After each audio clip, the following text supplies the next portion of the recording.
Presidência da República, promovido pelo maior pool de veículos de comunicação, formado por SBT, CNN Brasil, Terra, Nova Brasil, Estadão Eldorado e Veja. Você pode acompanhar o debate também pelo celular, no YouTube do SBT e do SBT News, na Rádio Eldorado e Rádio Nova Brasil, além dos sites de Veja, Estadão e Terra. Pelas próximas 2 horas e 15 minutos, irão debater as ideias e propostas para governar o país os candidatos. Simone Tebet, do MDB, Jair Bolsonaro, do PL, Ciro Gomes, do PDT, Soraya Tronic, do União Brasil, e o padre Kelmon, a Soraya, agora o padre Kelmon, do PTB, e também Felipe Dávila, candidato do Partido Novo. Você vê aí um púlpito vazio, é do candidato Lula, do PT, que foi convidado, mas não quis participar deste debate. O debate terá 4 blocos, você vai conhecer agora as normas desta primeira parte. Neste primeiro bloco, o candidato pergunta para candidato, na ordem definida por sorteio. Quem pergunta tem direito à réplica. Quem responde pode fazer a tréplica. A pergunta terá no máximo 30 segundos. A resposta, 1 minuto e meio. Réplicas e tréplicas terão 45 segundos. Cada candidato poderá perguntar uma vez e será chamado a responder uma única vez. Eu reforço que todos os candidatos presentes terão que obrigatoriamente ser chamados a responder. O candidato que se sentir, porventura, ofendido, poderá pedir direito de resposta. Uma equipe formada por advogados e jornalistas do pool irá avaliar se houve a ofensa. Em caso afirmativo, o candidato ofendido ganhará direito de resposta de 1 minuto. Vamos então começar. A primeira pergunta é de Simone Tebet, do MDB. Candidata, a quem a senhora irá perguntar? Ao candidato Bolsonaro. Pois não, pode fazer a sua pergunta. Candidato, você diz que defende as famílias brasileiras, mas você não respeitou a dor das famílias que perderam um ente querido na pandemia. Que você não respeita as mulheres brasileiras, isso todo mundo já sabe. Mães hoje têm que explicar para os seus filhos o que significado das palavras chulas e até de palavrões que você fala todo o tempo. Mas ter coragem de cortar dinheiro da merenda escolar e da creche. A pergunta que eu faço a você é o seguinte: por que o seu governo não dá prioridade às crianças no Brasil? Senhora senadora, o orçamento, senadora, é feito em 4 mãos, executivo e legislativo. Não é justa, não é verdadeira essa acusação de cortar dinheiro para merenda, porque o orçamento não foi votado ainda. A senhora vai ter uma chance de ouro agora, já que a senhora fala tanto no orçamento secreto como o esquema de corrupção no Brasil. A senhora votou para derrubar o meu veto ao orçamento secreto. A senhora vai ter a chance agora de pegar esse orçamento secreto na casa dos 18 bilhões de reais e redistribuir para todos os ministérios, entre eles o da educação. É fácil, é simples. A responsabilidade de governar é do Executivo e do Legislativo. Nós somos irmãos nesse processo. Então, por favor, senhora senadora, a verdade acima de tudo. O João 8,32 vai continuar se fazendo presente no meu governo. Agora, ofender as mulheres, falar palavrão, eu falo alguns palavrão sim, mas não sou ladrão. Eu não defendo, por baixo dos panos, um outro candidato que já foi condenado, cumpriu cadeia e agora está, por favor, aí disputando a presidência, se ausentando aqui. Então, essa é a nossa diferença.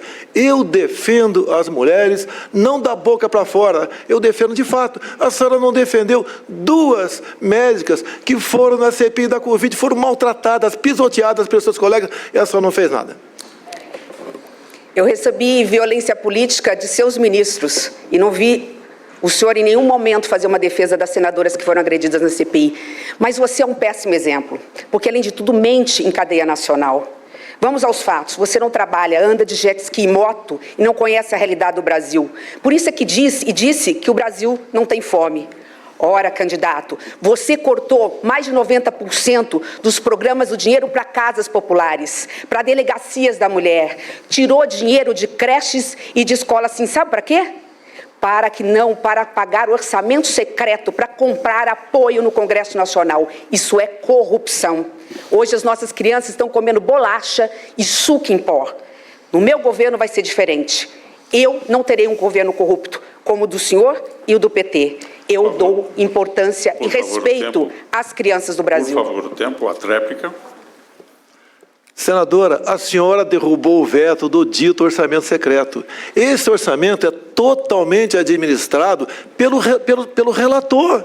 Ora do Senado, ora da Câmara. Eu não tenho a relação dos parlamentares que usam desse recurso. O ano passado a senhora usou desse recurso. A sua atual vice, no corrente ano, usou também desse recurso. Não repita a questão de creche, etc, etc. O orçamento, repito, não é eu não faço, não é um decreto. O orçamento é uma lei. E para ser lei, passa pelo parlamento. A senhora, repito, só tem uma chance enorme, maravilhosa de...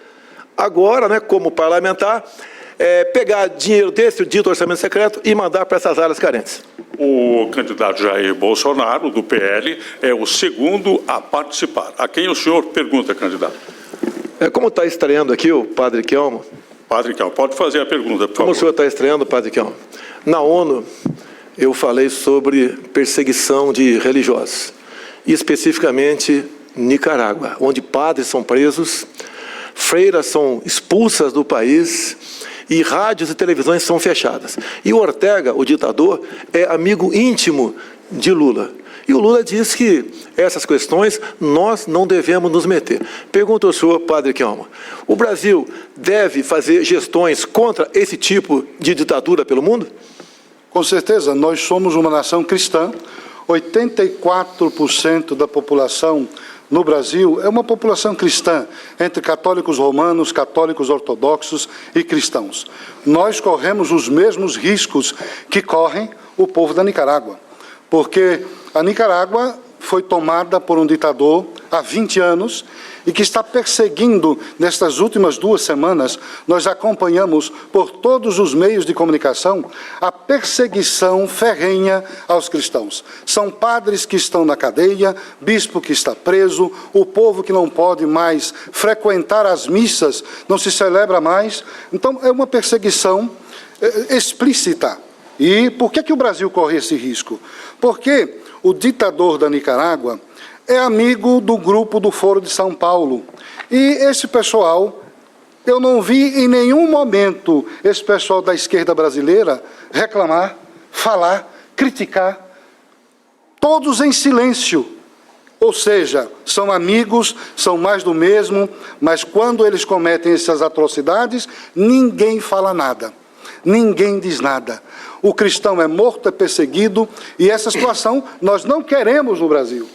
E para que isso seja evitado, nós, católicos, ortodoxos e evangélicos, nós precisamos ficar muito atentos a estes que fazem parte desse mesmo clube e que têm as mesmas pautas, defesa da morte. O tempo, por favor. Porque esses defendem a morte. A réplica, por favor. Prezado padre, parabéns pela sua exposição. Nós não podemos realmente aceitar perseguições a religiosos no mundo todo. Na Nicarágua está sendo uma covardia, prendendo padres com 70, 80 anos de idade, expulsando freiras com 80, 90 anos de idade, fechando meios de comunicação, como fechou agora os sinais da TV CNN. Nós devemos reagir. E eu repito aqui o que falei na ONU. O Brasil está de portas abertas para acolher padres, para acolher freiras, outros religiosos que estejam sofrendo perseguição lá, que é uma verdade, o Brasil os acolherá. Nós não daremos as costas para esses perseguidos pelo mundo. A réplica, por favor. E corremos esse risco aqui no Brasil, e para que isso seja evitado, nós cristãos precisamos nos unir. Nos unir naquilo que é comum a todos, Jesus de Nazaré. Um padre está hoje candidato a presidente da República porque nós estamos preocupados com os rumos que estão se tomando essa nação. Perde-se valores, persegue-se padres fora daqui, mas nós sabemos que isso é toda uma articulação existente na esquerda que se aplica em alguns países e tenta se aplicar no Brasil. Mas nós cristãos vamos reagir. Muito bem. O próximo a perguntar, candidato Ciro Gomes, a quem o senhor vai dirigir a pergunta, por favor. A senadora Soraya. Pois não. Senadora, eu fiz pública a minha opinião em respeito a uma opinião sua, em que eu fiquei bastante admirado pela franqueza. Já lhe disse pessoalmente, a senhora assumiu com toda a transparência e intimidade de uma pessoa que nada tem a dever, junto ao povo brasileiro, a ideia de que se arrependeu de votar no governo Bolsonaro e, entre outros argumentos, a percepção de 70% do povo de que é um governo que está também entregue à corrupção. Mas o governo Bolsonaro se constitui denunciando a corrupção do PT e do Lula. O que aconteceu no Brasil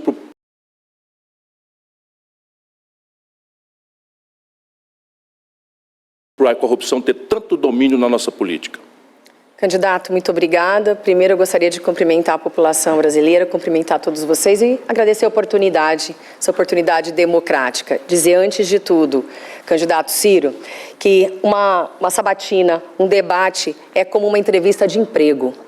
Você imagina, você contrataria, você ir na sua casa, contrataria um candidato que faltou à entrevista de emprego? Esse é o candidato Luiz Inácio Lula da Silva, que não merece o seu voto de maneira nenhuma. Ele não veio sequer à entrevista de emprego. Uma covardia, isso é coisa de quem não gosta de trabalhar. Mas, enfim, Ciro, realmente, ao lado de Jair Bolsonaro, nós levantamos as bandeiras do combate à corrupção, da economia de mercado liberal, do respeito às instituições, que é onde o conservadorismo começa. E principalmente de um grupo, de um partido. Sim, ajudei a eleger Jair Bolsonaro e não me arrependo naquele momento porque era necessário tirar o PT do poder. Sabe o que eu sinto? O meu sentimento? Decepção e tristeza. Como muitos brasileiros, é muita decepção. Não me arrependo porque foi necessário. E eu acreditei muito e com veemência, mas ele abandonou essas bandeiras. Foi ele que abandonou. Eu continuo com elas. Ele traiu o nosso partido, eu continuo nele.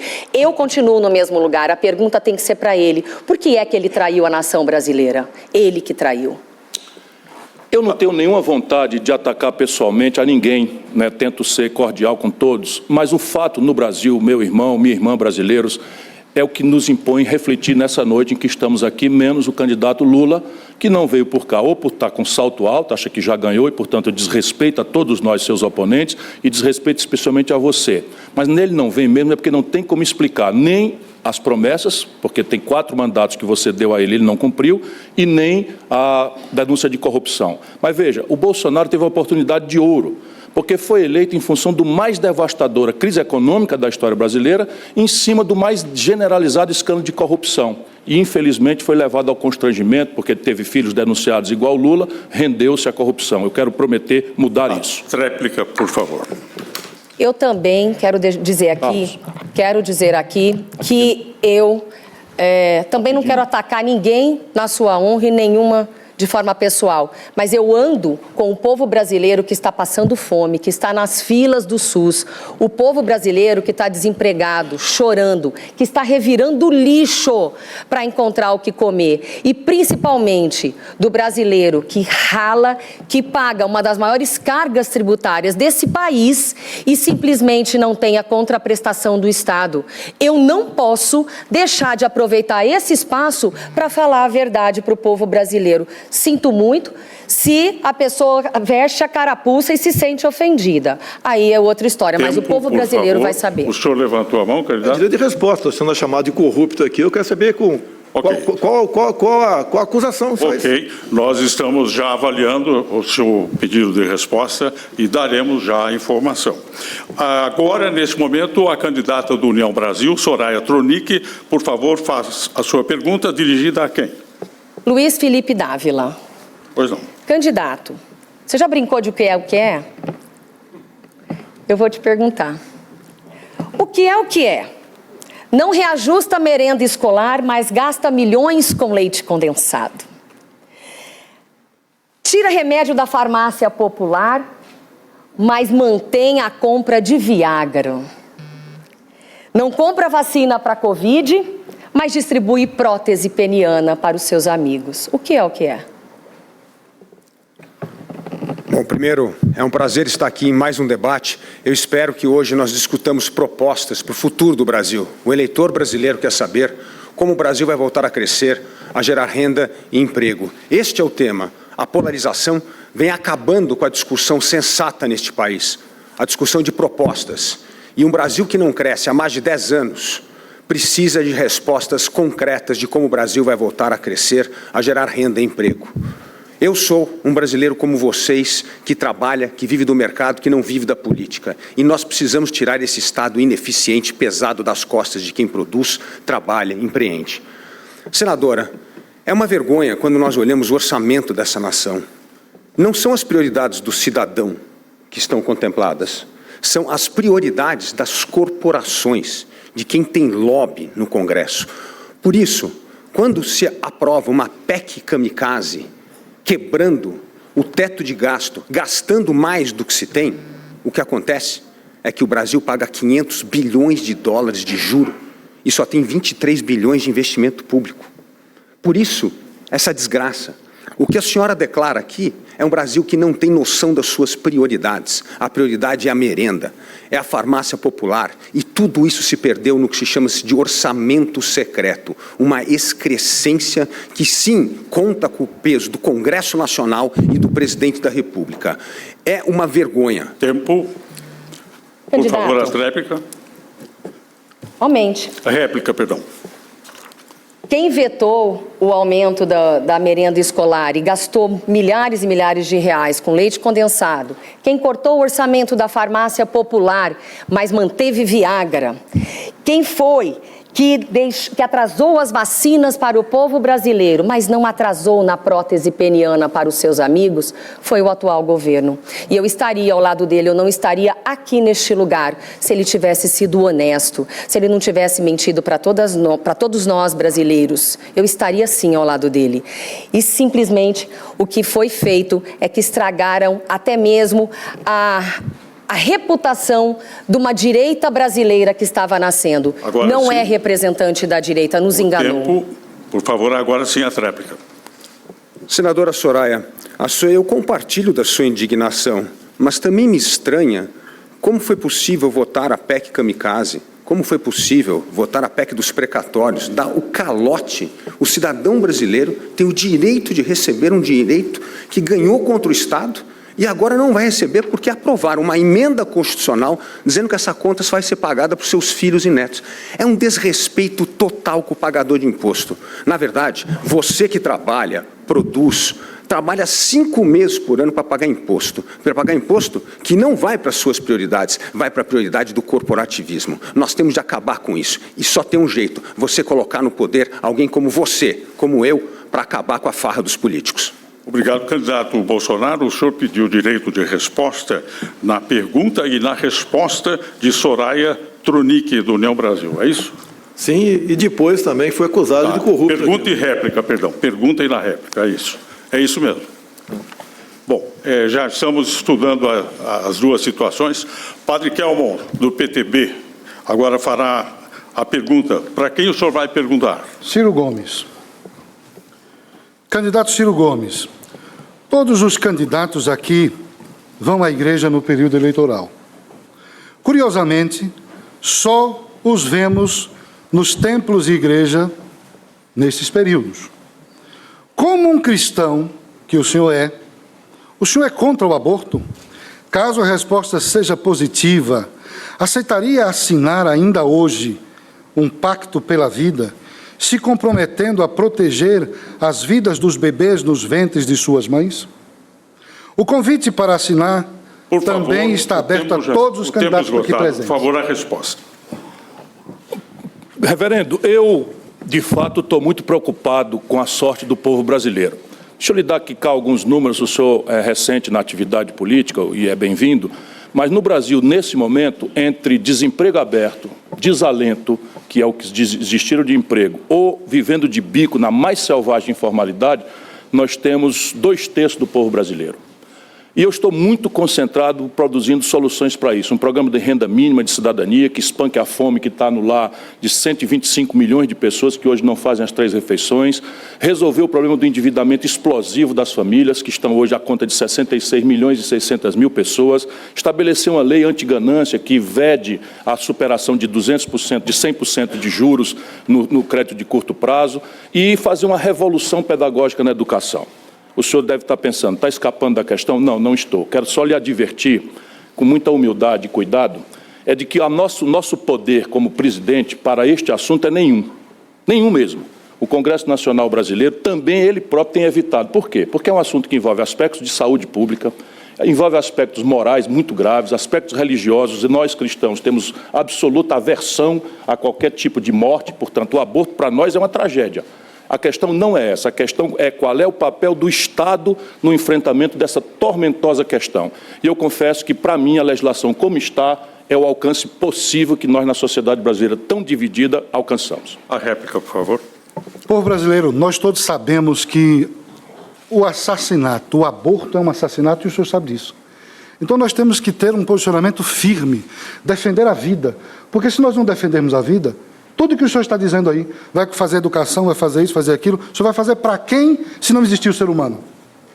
É preciso o ser humano existir primeiro para que o senhor, eu ou qualquer um que esteja aqui pleiteando a presidência da República faça alguma coisa. Então, se você elimina o ser humano já no ventre materno, se você faz esse ato diabólico, você também não vai poder, como Estado, servir a ninguém. Não existirá pessoas, foram assassinadas. Então, nós temos que ter um posicionamento firme. Os senhores que estão na política mais tempo do que eu, devem fazer um posicionamento firme em defesa da vida contra o aborto. Réplica do candidato Ciro. Não há ninguém mais dedicado a defender a vida nesse grupo aqui, que tem muito boas pessoas, outras nem tanto, do que eu. Deixa eu lhe dizer, eu fui ao plenário das Nações Unidas, recebi o Prêmio Mundial de Combate à Mortalidade Infantil, o Prêmio Maurice Paté. O que eu quero lhe dizer, entretanto, é por seriedade, é que não está na nossa potência de candidato a presidente. Eu não sei se a sua psicologia é de pretender presidir o Brasil, a minha é. Eu quero presidir o Brasil. E como presidente do Brasil, eu compreendo as questões brasileiras como elas são. E há um ponto muito delicado de equilíbrio nesse enfrentamento da tragédia do aborto, que é a legislação em vigor brasileira, mais os julgados. Por exemplo, a proibição de aborto, a facilitação de aborto em caso de fetos anencéfalos é um ditado do Supremo Tribunal Federal. E eu respeito isso porque é uma questão complexa. Obrigado. Eu queria informar ao candidato Bolsonaro que os 2 primeiros pedidos de resposta foram negados porque não houve ofensa pessoal ao candidato. O 3º pedido de resposta está sendo examinado. Agora, a última pergunta deste bloco será do candidato Felipe Dávila, do Novo, que deve perguntar a Simone Tebet. Senadora Simone Tebet, em breve, a senhora terá que votar uma matéria muito importante, que é o aumento do poder judiciário, 18% de aumento. Os juízes do Supremo vão ganhar R$46 mil num país que o salário mínimo é de 1.200.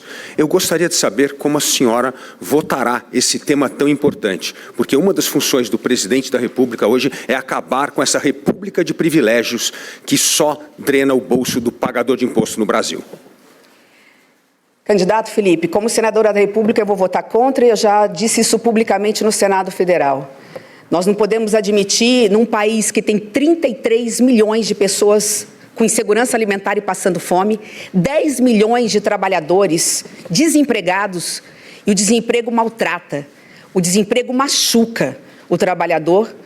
Quando nós temos crianças dormindo com fome e o trabalhador, quando consegue emprego ganhando apenas um salário mínimo, enquanto o Brasil não voltar a crescer, gerar emprego e renda para as pessoas, e nós matarmos a fome das nossas crianças brasileiras, é vergonhoso, é afrontoso, é imoral. Eu, como senadora da República, voto contra. E se for eleita presidente da República e o Congresso aprovar, eu me comprometo a vetar um aumento dessa grandeza. Está na hora do Brasil ser de todos os 215 milhões de brasileiros e nós termos a garantia de que todos os homens e mulheres públicos têm que ter o compromisso de ter a responsabilidade de servir primeiro a quem é detentor do poder, que é a sociedade brasileira. Eu gostaria de, nesse aspecto, dizer que a nossa obsessão é emprego, emprego, emprego. E para isso o Brasil precisa voltar a crescer. Só uma candidatura como a nossa pode garantir, com a moderação e com o equilíbrio, a segurança jurídica que o investidor precisa para voltar a confiar no Brasil, porque dinheiro tem, para que o comerciante e o empresário possam investir, abrir portas e gerar emprego para os nossos trabalhadores. Candidato Dávila, por favor. Chegou a hora de enfrentar o corporativismo no Brasil. Esse antro de privilégio que é o Poder Judiciário, que é o mais caro do mundo. O Brasil precisa ter um judiciário que volte a cumprir o seu papel de corte constitucional, que não viole as liberdades individuais dos brasileiros e que a segurança do Estado não pode estar acima da insegurança do indivíduo. Está na hora de enquadrar o Supremo Tribunal Federal. O Supremo foi responsável por soltar Lula da Silva e deixar que um criminoso possa ser candidato a presidente da República, um criminoso que desrespeita o povo brasileiro, não só pelos crimes de corrupção que cometeu, mas por não comparecer ao debate e defender suas ideias. Chega de Lula, chega desse Barrabás que vem assaltando a nação brasileira. Réplica, por favor.